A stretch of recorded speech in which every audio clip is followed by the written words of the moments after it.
Welcome to Herald USA. The Trump administration is preparing to launch what sources describe as an unprecedented move, sending hundreds of Guatemalan children in government custody back to their home country. According to officials familiar with the plan, more than 600 children from Guatemala, many of them unaccompanied minors who arrived at the U.S. southern border, have been identified for possible repatriation. These children are currently housed in shelters overseen by the Department of Health and Human Services, which is responsible for their care until they can be placed with relatives or sponsors inside the United States. Instead of being released, two guardians in the U.S., as has traditionally been the case, the administration wants to return them directly to Guatemala. Supporters of the plan argue that this would reunite children with their families more quickly and prevent them from being placed with what they claim are unvetted sponsors inside the U.S., but critics, including child welfare advocates, immigration attorneys, and members of Congress, say the move could put children in grave danger. Many of these minors fled their countries to escape violence, poverty, and abuse, often risking their lives to cross the border.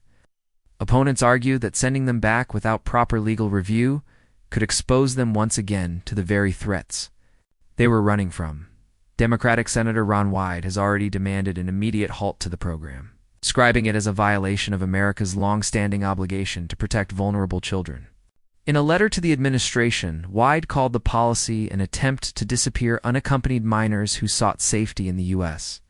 The administration, however, insists this is about safety and security, White House border officials say. They are focused on finding children who are brought into the country under what they call dangerous circumstances and ensuring they are not placed with households that haven't been fully vetted. Officials point to concerns about human trafficking and argue that previous vetting procedures were not strong enough. Still, advocates remain unconvinced. They warn that children often do not understand their rights in immigration proceedings, especially without legal counsel. Typically, an immigration judge must confirm that a child understands the implications of voluntary departure, but sources say the administration has been framing these removals as repatriations, raising questions about whether the proper legal safeguards will be followed. The numbers highlight the scale of the issue. There are just under 2,000 children currently in HHS custody nationwide. The majority come from Guatemala, Honduras, and El Salvador, countries long plagued by violence, organized crime, and weak child protection systems. For many families, sending a child to the U.S. was seen as the only hope for survival. Experts also note that the average stay for children in custody has sharply increased, from just over 2 months in 2024 to more than 6 months in 2025, as stricter policies have slowed down the release process. This has left many children languishing in shelters for extended periods of time, heightening concerns about their mental health and well-being, legal and human rights. Organizations argue that the U.S. has a responsibility under the Trafficking Victims Protection Reauthorization Act to screen unaccompanied children for signs of trafficking or credible fear of persecution before returning them.